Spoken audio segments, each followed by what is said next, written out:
Hey everyone, and welcome back to another episode of the English Learning Podcast. I'm your host, Jason, and joining me today is the amazing co-host, Julia. How are you doing, Julia? I'm doing great, Jason. Super excited for today's episode. How about you? I'm doing awesome. Thanks for asking.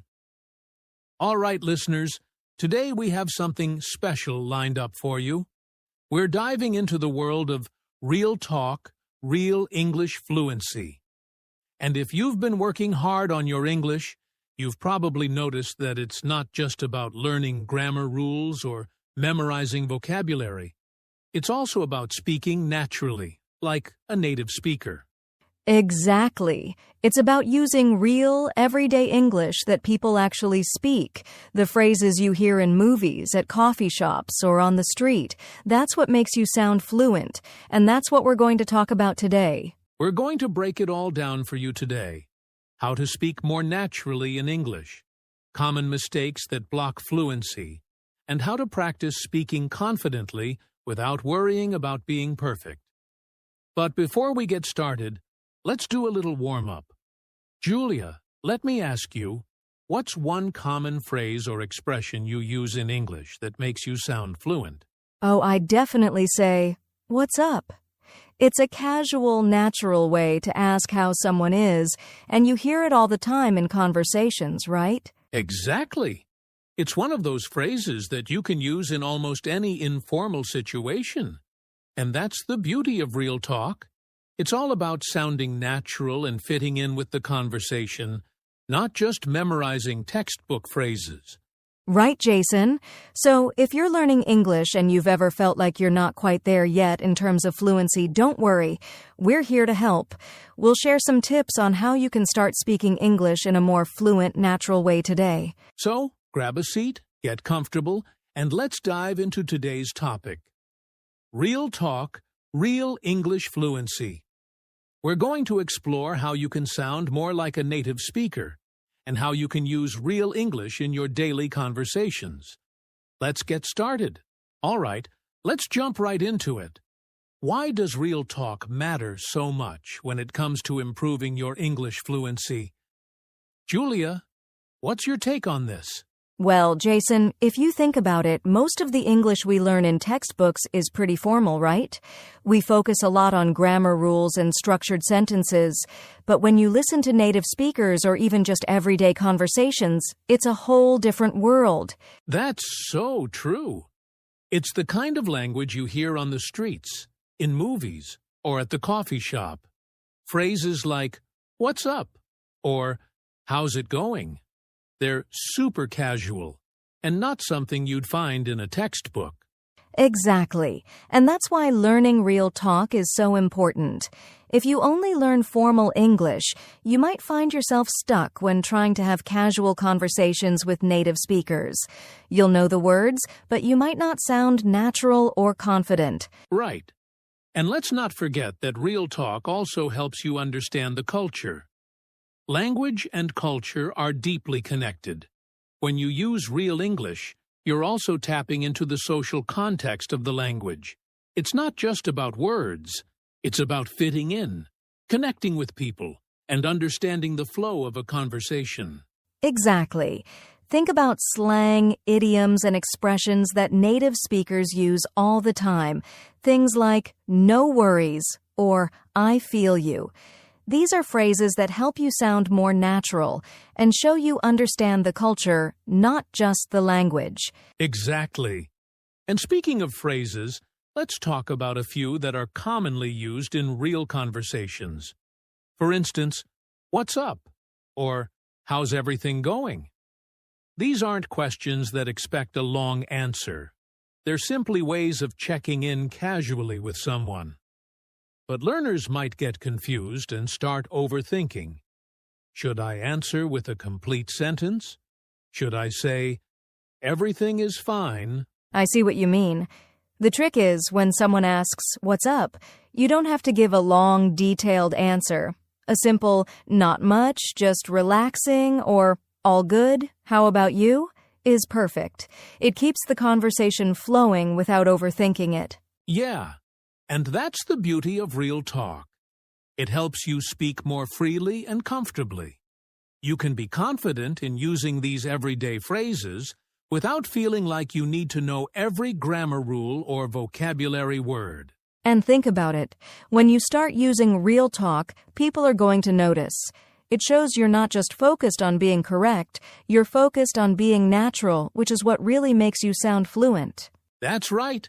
And when you start using these casual expressions, it helps you build relationships, too. People appreciate it when you speak their language, and it's a great way to connect on a deeper level, whether you're talking with friends or in a professional setting. Absolutely. So, if you're listening right now and wondering, how can I start sounding more fluent in English? The answer is simple. Start practicing real talk. Use the phrases you hear every day, get comfortable with them, and don't be afraid to sound casual. Exactly. And don't worry about being perfect. It's about being natural. And with practice, you'll get better and more confident. Okay, now that we've talked about why real talk matters, let's dive into something that's crucial for any language learner: fluency. Julia, when people hear the word fluency, they usually think it means speaking perfectly, right? Yeah, and that's a pretty common misconception. A lot of learners believe that being fluent means you have to speak like a native speaker with perfect grammar, and you can never make a mistake. But that's not really what fluency is all about. Exactly. Fluency is more about the ability to communicate smoothly and confidently. It's not about being perfect. It's about expressing yourself naturally, even if you make mistakes along the way. So, Julia, what do you think is the most important part of fluency? For me, it's all about rhythm and confidence. You could know a ton of vocabulary or grammar rules, but if you're too nervous or hesitant when you speak, it can really slow you down. The key is to speak with a flow and not overthink every word you say. Yeah, and that's why I always tell my students, don't focus too much on grammar in everyday conversations. Of course, grammar is important, but it's not the only thing that makes you sound fluent. If you're too focused on getting every sentence perfect, it can actually make you sound less natural.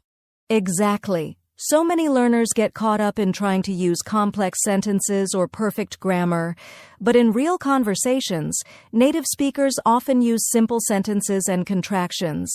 Instead of worrying about whether your grammar is perfect, just focus on getting your message across and speaking confidently. Right. And speaking of getting your message across, one thing that really helps with fluency is understanding the flow of the conversation. If you're aware of how a conversation is going, you'll know when to jump in, when to ask questions, and when to let the other person speak. That's a really good point. It's all about the rhythm of the conversation. If you're constantly thinking about the words you're going to say next, you're not listening and responding naturally. You need to be able to listen and react in real time. Exactly. And that's where listening practice becomes crucial. The more you listen to native speakers, whether it's in podcasts, movies, or everyday conversations, the more you start to pick up on the natural rhythm of the language. You start recognizing how people interact in real time, how they pause, how they use fillers like or you know, and how they respond quickly without stopping to think too much. That's so true. And one of the best ways to improve that fluency is by mimicking real conversations. Let's say you're listening to a podcast or watching a show and someone says something like, "I don't know, it's just how it is." You can practice repeating that phrase aloud, paying attention to the rhythm and tone of how it's said. This will help you sound more natural when you use it yourself. I love that. And let's not forget that fluency also comes with experience. The more you practice, the more comfortable you get with speaking. So, even if you make a mistake, don't worry. Just keep speaking and learning from it. It's the process that builds fluency. Yes, and one thing I'd recommend is to start thinking in English. It sounds hard at first, but if you train your mind to think in English, it really helps you improve fluency. Instead of translating from your native language, just think about what you want to say in English and say it right away. The more you do this, the more fluent you'll become. That's an awesome tip. It's all about immersion.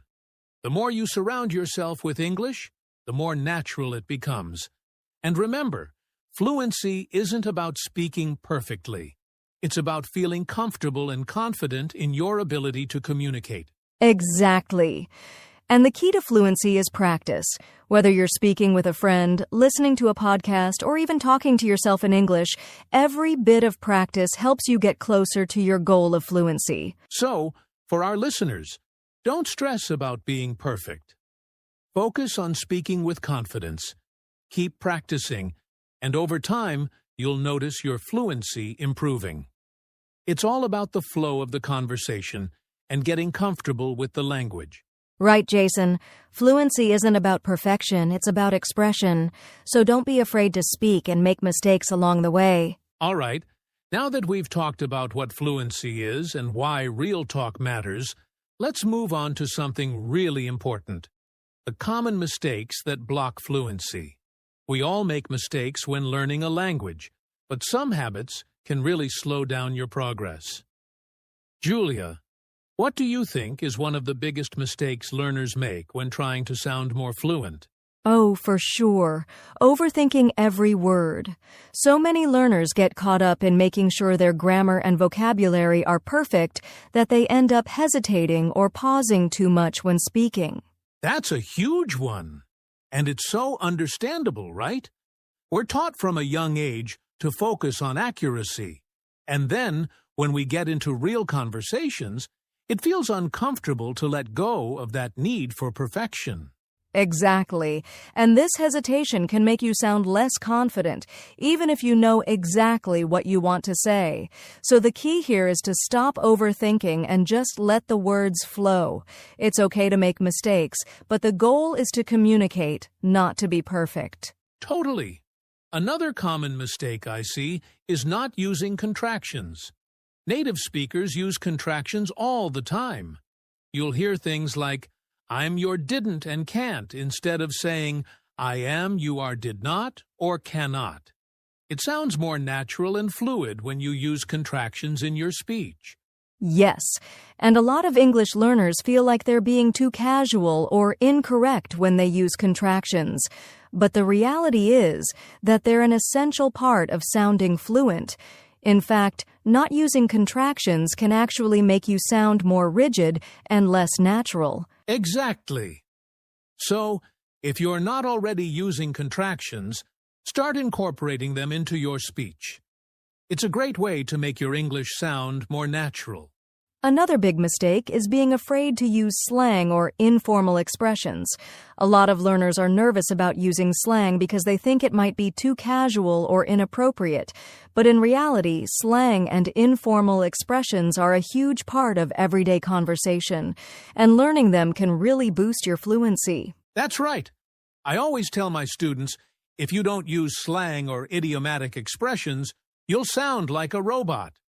It's these expressions that really make you sound like a native speaker.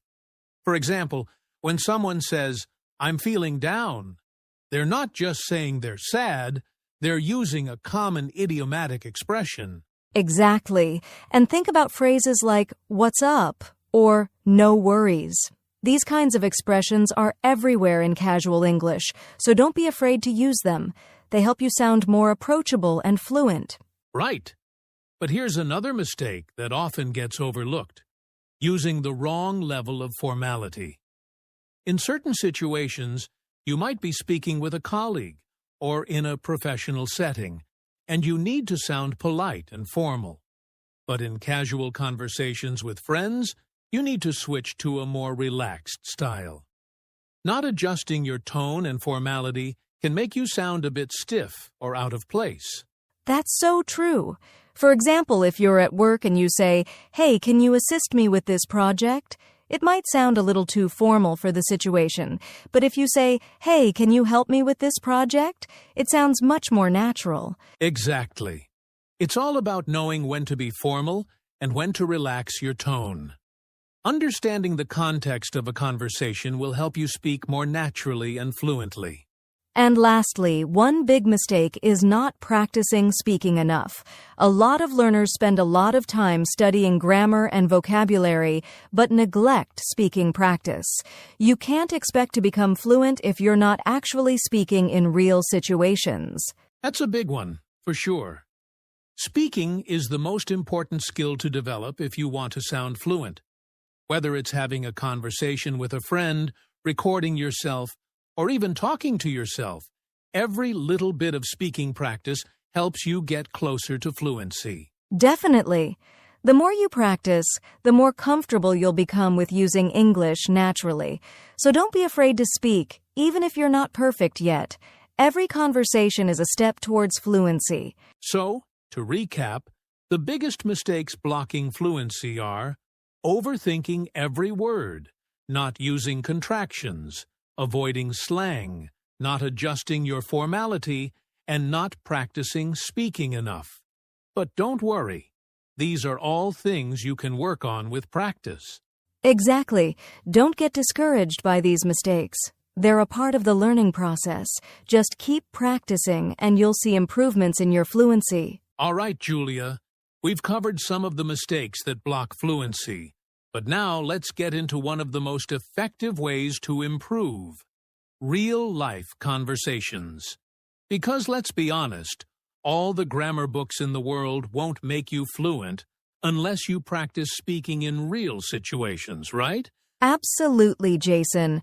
Real-life conversations are the best way to practice fluency. The more you speak in natural, everyday settings, the more you'll start to get used to the rhythm of the language. And the best part? It helps you learn how people actually speak, not just how the textbook tells you to speak. Exactly. And you don't need to be talking to a native speaker to practice. It's all about finding opportunities to speak in English as often as possible. For example, you can have conversations with fellow learners, online language partners, or even practice with a tutor. The important part is to just speak and make it part of your routine. Right. And one of my favorite ways to practice is by joining language exchange programs or online platforms where you can speak with people who are also learning English. These are great because they give you the chance to practice conversation in a relaxed environment, and you're all there to support each other. That's such a great idea. Plus, it takes the pressure off. You don't have to worry about being perfect. And since both people are learning, you can help each other out. But let's talk about something else. Do you think there's a difference between having a conversation with a stranger and speaking with a friend? Definitely. Conversations with strangers can feel more formal or a bit more structured, but that's also a great way to practice fluency in real-life situations. When you're talking to a friend, you have the luxury of being more relaxed and casual, but with a stranger, you have to think more about how to express your ideas clearly and politely. That's true. And sometimes, conversations with strangers can be even more challenging. But that's a good thing, right? It pushes you to adapt to different speaking situations, and you learn to think on your feet. Exactly. And even if the conversation is short, like ordering food at a restaurant or asking for directions, those small moments of speaking in real-life situations add up and really help with fluency. You're absolutely right. It doesn't have to be a long conversation to make an impact. And there's something powerful about practicing English in real-world situations. It helps you feel more comfortable with everyday language and prepares you for when you're speaking in more formal situations or even in a job interview. Yeah, and I think one thing people don't always realize is how much you can learn by simply listening in real-life conversations. You pick up new vocabulary, learn how to respond naturally, and notice how native speakers use different expressions. That's a great point. Listening is just as important as speaking when it comes to fluency. If you're constantly exposing yourself to English through podcasts, TV shows, or even just paying attention to how people talk in public, you start to notice patterns, slang, and casual expressions you can use. Totally. And I love that you mentioned podcasts earlier because they're such a great tool for fluency practice. You can listen to real conversations and even try to mimic what you hear. I know a lot of learners who listen to podcasts and then repeat what they've heard to practice their pronunciation and intonation. I do that too. It's a great way to improve not just fluency, but also your confidence in speaking. And even if you can't have a conversation every day with a native speaker, you can still simulate real-life conversations through role-playing, or by recording yourself and listening to how you sound. Exactly. The more you practice, the more you'll improve. So listeners, if you're not already practicing real conversations, try to find at least one opportunity every day to speak in English. Whether it's online with a friend or just practicing alone, just make sure you're consistently speaking and improving your fluency. And remember, it doesn't have to be a big, intimidating conversation every time. Start small, ask for directions, talk about your day, or even make small talk with a colleague or a friend. Every bit of practice counts and will get you closer to fluency. Wow, Julia, I feel like we've covered some really important points today. We've talked about real talk, real fluency, and how to break through the barriers that slow down progress. Any final thoughts to wrap things up? Absolutely, Jason. If there's one takeaway from today's episode, it's that fluency isn't about being perfect. It's about being confident, comfortable, and consistent. Real talk, real conversations, and real-life practice are the keys to unlocking fluency. Exactly. And I hope our listeners now understand that it's okay to make mistakes, and that speaking naturally is the goal. The more you speak, the more comfortable you'll get, and the more confident you'll become in your English skills. Definitely. So, to summarize what we've learned today, first, fluency is all about communication, not perfection. Second, breaking down your language learning into real-life conversations is the most effective way to practice. And third, make sure you're avoiding the common mistakes like overthinking, avoiding contractions, and not using enough real-world expressions. That's right.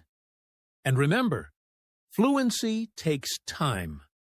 It's not something that happens overnight, but with consistent practice and the right mindset, it's totally achievable.